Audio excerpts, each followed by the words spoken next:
Christ tout et en tous, et l'explication de la création elle-même.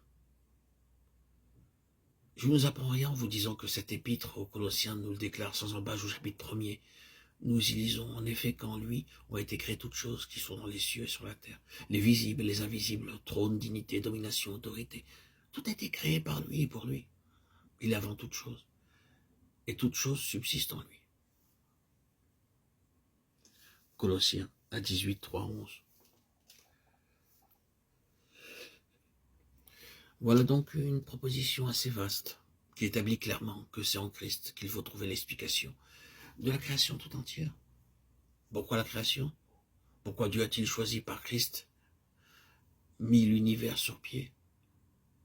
Pourquoi cet immense système existe-t-il et se maintient-il? Comment expliquer le monde? Où est sa raison d'être? À toutes ces questions, il n'y a qu'une réponse. C'est pour Christ. Soit tout, en tous et en tous. La pensée et l'intention de Dieu, en créant tout cet univers, était qu'un jour, toute la création manifeste à la gloire de son Fils Jésus-Christ et reflétait sa divine majesté. Christ tout et en tous. Le petit fragment « toute chose subsiste en lui », littéralement « tiennent ensemble », ne laisse aucun doute sur le rôle joué dans la création par le Seigneur Jésus-Christ. Sans lui, tout l'univers se désagrégerait et tomberait en ruine. Il lui manquerait son facteur de cohésion. Il n'aurait plus de raison de se maintenir en un tout concret. Si les aimants tiennent ensemble, s'il n'y a ni désagrégation, ni morcellement, ni émiettement, c'est parce que, de par la volonté de Dieu, le Seigneur Jésus est le centre de l'univers. C'est lui qui le gouverne.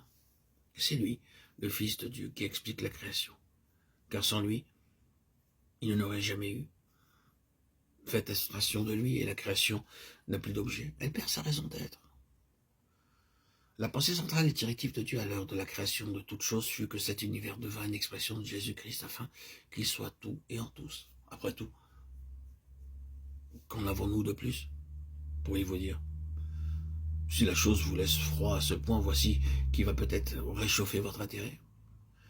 Les perspectives, en effet, sont les suivantes. Quand Dieu sera parvenu aux fins qu'il s'est proposé de toute éternité, et il va y parvenir, l'univers tout entier, jusqu'à son dernier atome rayonnera de la gloire de Jésus-Christ.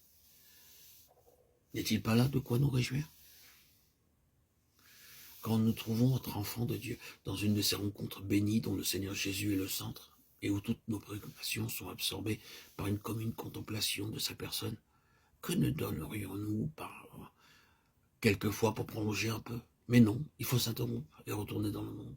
Il faut rentrer dans cette atmosphère épaisse et se laisser étreindre de nouveau par ce contact glacial. Oh, s'il y a pour nous une telle bénédiction à nous trouver ainsi isolés avec le Seigneur et les siens, malgré tout ce qu'une telle rencontre a encore d'imparfait.